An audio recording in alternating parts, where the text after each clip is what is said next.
প্রিয় দর্শক, আসসালামু আলাইকুম রহমতুল্লাহ বারাকাতুহু।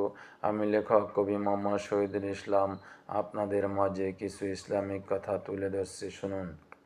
হাউজে কাউসার, নবী সাল্লাল্লাহু আলাইহি সাল্লাম বলেছেন, আমার হাউজের প্রশস্ততা 1 মাসের পথের সমান। তার পানি দুধের চেয়েও সাদা, তার ঘ্রাণ মিশকের চেয়ে বেশি সুগন্ধযুক্ত এবং তার পাত্রগুলো হবে আকাশের তারকার মতো।